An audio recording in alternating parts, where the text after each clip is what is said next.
can't be Absolutely. higher.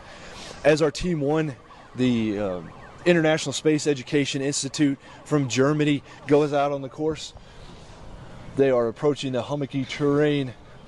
Nope, no problem. No problems Looks at all. like, They get here we go. That last little segment kind of just slows teams down. They've got good momentum, and that last little part often has been slowing them down.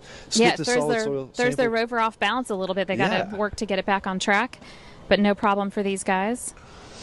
You can see. Here's a little incline comes right at the start, which you got to have some momentum to start over this obstacle. Looks like they're pushing it, helping with the back wheels. You can see them grabbing those back wheels. Yep. That's perfectly fine for the teams to do. The big thing is stay on the rover until you absolutely have to get off.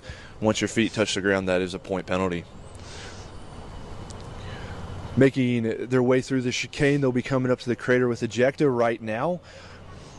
Simulates a recent crater that has thrown debris outside of it. That crater is 3 feet in diameter, about 8 inches deep. So a relatively small crater when we look at planetary surfaces. Not a small one for these rovers, though. They're headed over the Martian terrain, and they're going to go for it, looks like. Good momentum. They get up to the top of that butte without any problems at all. Let's see if they stop. Coming up. They are stopping for the spectroscopic analysis. Excellent. This is one that is near and dear to my heart with my background in geology and doing infrared spectra analysis of clays. You can see, really clever. They've got 3 cameras on that fender. Hit the button on each one. I assume they all have different filters. They get their points and they're on their way. That's very, very clever. What a good use of design. Absolutely. Made short work of that. Let's head down to the start line for our next team. Bryce?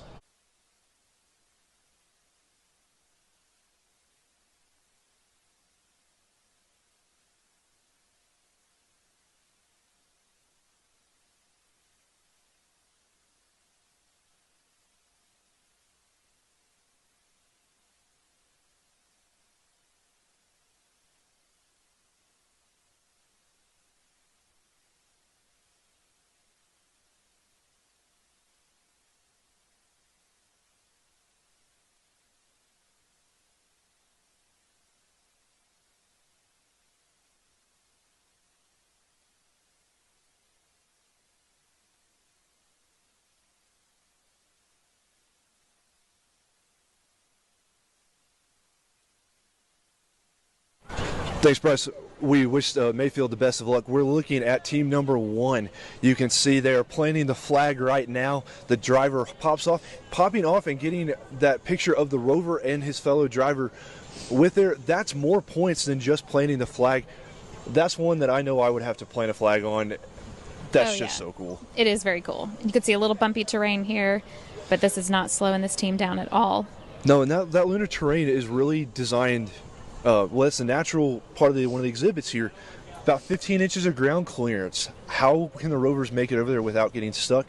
This is one of the teams. We didn't see many teams go after obstacle 10 here, our asteroid debris field yesterday.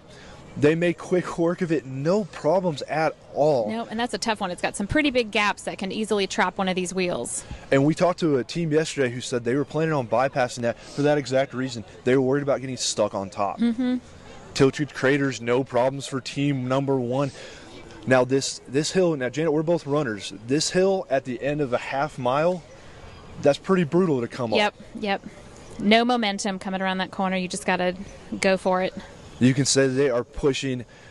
They are really working hard to keep that. All the power's going to their legs. They're just trying to get up to the top of that hill. Once they crest it, then they've got a downhill. We'll see if they do the liquid sample return at just on the other side of the top of that hill. They're going to be coming down here behind us, back into Shuttle Park here at the U.S. Space and Rocket Center. We see them grabbing the tool. My guess is that they are going to be stopping for that liquid sample. As we hear Mayfield go out onto the course behind us.